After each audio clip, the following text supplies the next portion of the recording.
Hey guys, welcome to my channel. Today I'm going to be sharing a couple of things with you all that I'll be doing differently this pregnancy. So let's get right into it. I found out we are pregnant with baby number 5 about 2 weeks ago because I was really emotional and I was super fatigued, and fatigue is like a huge red flag for me. I know my body now, and so I was like, we need a pregnancy test, and my husband went and he got one. I took it and it was the faintest line ever. Like, if you didn't pay attention, you probably just would have tossed it in the trash. But see, I know. So I'm like, nah, let me really inspect this and see what's going on. And it was the faintest of lines. So then I took all the other 3 that were in the pack. I took the other 3 that were in the pack and they showed pregnant. So we are pregnant with baby number 5. So exciting. The only thing that I would change about being pregnant right now is I really would have liked to lose some more weight between this pregnancy and my previous pregnancy, because with my other daughter, she was born January 2024, and the older I'm getting, because I started having my babies at 19 with my husband, the older I'm getting, I'm like, oh my goodness, it's, losing that weight. I'm having to put a little bit more work into losing that weight, which is fine. But yes, I was losing a couple of pounds, but those pounds didn't start dropping until around, I don't know, like 9 months. So that's the only thing I would change, is that I would have preferred to been at my goal weight, but it's perfectly fine because now that gives me the opportunity to actually exercise while pregnant, which I'm super excited about because I don't exercise really during pregnancy ever. So I'm really excited to see how everything goes. And so far, exercise has been helping me tremendously. Like with the fatigue, I might not want to exercise. It's hard to get me to exercise, but once I start exercising, I feel amazing. And afterwards, just the boost of energy has been perfect for this pregnancy. So, I just want to get into the groove of eating healthy and exercising every other day and making it a routine that I stick to. So that's something that I'm doing different this time around. The next thing I'm doing differently is we're not really telling too many people about this pregnancy, because what we have learned is when you have your first child, everybody is like, oh, yay, congratulations. That second baby, oh, yay, da da da da. You want to slow down now? The third baby, people be like, girl or man, you really need to chill. Y'all need to find something else to do. And then anything beyond that, you're crazy, like the craziest of crazies. And it's just like, I don't appreciate being judged for having all of our children in wedlock from people who don't even have a single child in wedlock. No shade to people who are unwed parents, but it's just like you have no room to say anything because you never provided your child with that type of stability.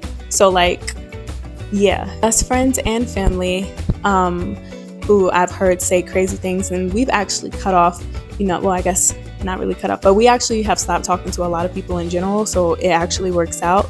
But yeah, I've had close family even say crazy things to me. So eventually, whenever we do decide to post about us being pregnant, if we do, people are going to be so surprised, like, oh, why didn't you tell me? And I'm going to tell them, because the last time we were pregnant, you had a really ridiculous response, and nobody wants to hear any of your foolishness, okay?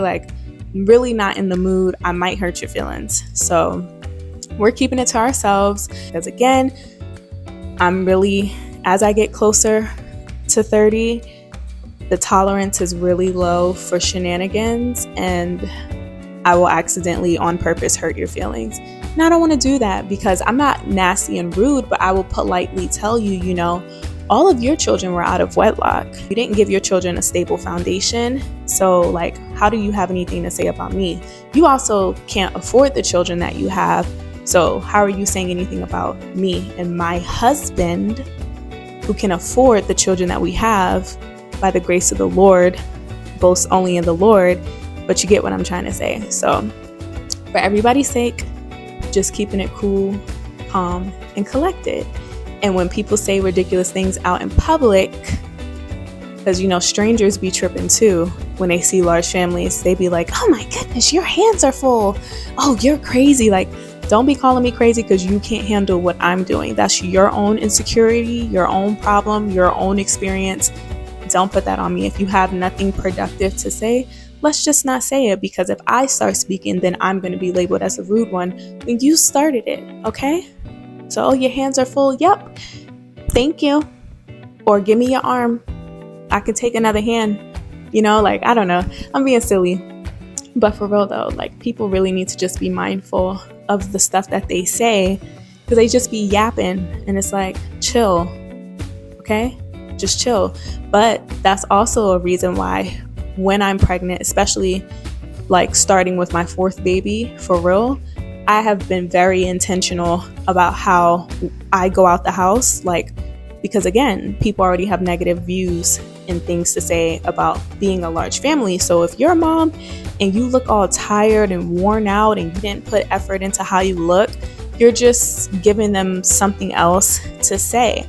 But when you look good, what can you say? Because that's what I did. My fourth pregnancy, nobody could say nothing. They'd be, oh, how far along are you? I'm actually due next week. They're like, what? I'm like, yeah, I am. You look phenomenal. Thank you. I appreciate it. Oh my goodness, you have so many kids. You must never sleep. No, baby, I sleep all the time and very well. The only time I don't sleep is if I choose to stay up late, because for some reason the Lord blessed us with children who go to sleep, always have slept since newborns, and could just continue on that way. So, like, it gives you it gives you more room to kind of clap back, because it's like, what can you say? I look good, my family looks good, we're all taken care of. Like, what can you say outside of, you think it's crazy that I have a large family? Okay, and how does it affect you? Oh, right, okay. And you go on and have yourself a good day. See, and I'm like, this is the serious, like I said, as I get closer to 30, this is how I'm seriously interacting with people, because, I'm trying to be slower to speak, and I want to think more about the responses that I say. So it's just like, for everybody's sake, let's just go on about our day. Okay. So yes, that's something that we're doing a little bit different this time around. The final thing that I'll be doing differently this time around is I'm not going to go get any prenatal care until around 20 weeks pregnant. I know that might sound really crazy, but again, this is not my first rodeo. This is baby number 5. So I just feel like a lot of stuff is unnecessary. Like, I know what's required and what's not. I know what to look out for and what not. Like, I just don't even want to deal with all the appointments and all, like, I don't want to deal with any of that right now. I just like to enjoy my pregnancy peacefully. I have healthy pregnancies, normal labors and deliveries. Like, it's all good. And plus, with my fourth baby, they told me I had placenta previa. I got diagnosed with that at like 13 weeks pregnant or something. Had bleeding from a subchorionic hematoma, which I've had subchorionic hematomas with all my babies, but that's a story for another time. They told me I also had placenta previa. Never heard of this, never had this before that I was aware of. And so, I was freaking out because it's when the cervix is, I think the placenta is covering the cervix or something like that. And then it can move, but it doesn't move for everybody. So they were like, oh, if it doesn't move, then you'll have to have a C-section. I am an anti-C-section mom. I believe C-sections are something that need to be done only in life or death situations. A breech baby, for example, is not a life or death situation. And I actually walked out the hospital one time for my third baby when they tried to say they was going to give me a C-section because my baby had flipped breech after my water had broke, but labor didn't start. Story for another time too. But yeah, I believe C-sections are something that really need to be life or death. I really wasn't feeling that, especially after having all my other children vaginally. Absolutely not. So that stressed me out. Come to find out, with a lot of prayer, by week 20 or 23, the previa had resolved itself. The placenta had moved up. So then I started doing even more research because I'm a research girly. I love to do my research, my Google degree. That's me. I started doing more research, and they were like, yeah, practitioners shouldn't even be diagnosing placenta previa before 20 weeks because most women actually have placenta previa. They call it something else too, but it's placenta previa. Most women already have that just naturally from when they get pregnant. And as their belly grows, everything starts to move up. Again, like I said, if it's truly a case of previa, it's not gonna move up, but it was just too much unnecessary stress. And that's the type of stuff that happens when you just be checking and looking into every little thing early. And it's just like, some things are just better left not diagnosed until the proper time. So I think 20 weeks is perfect. Everything, is more developed. That's when the anatomy scan happens and stuff. And so I won't have any ridiculous foolishness going on at 20 weeks. And it's less opportunities for me to get my blood drawn. I think they do too much blood draws during pregnancy, and that can really damage your veins. I actually have damage on one of my veins because of all the blood draws that I've had with each pregnancy, and I have been kind of popping babies out back to back to back.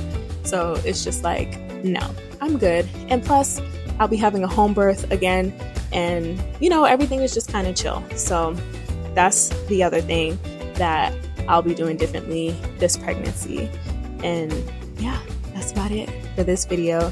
Don't worry, I have tons of more on this subject. I'm so excited to start my channel and get things going and actually, put more information out there and share things. But I just wanted to make a video, so here it is. But thank y'all for watching. Y'all go and have a blessed rest of your day, and I appreciate your time.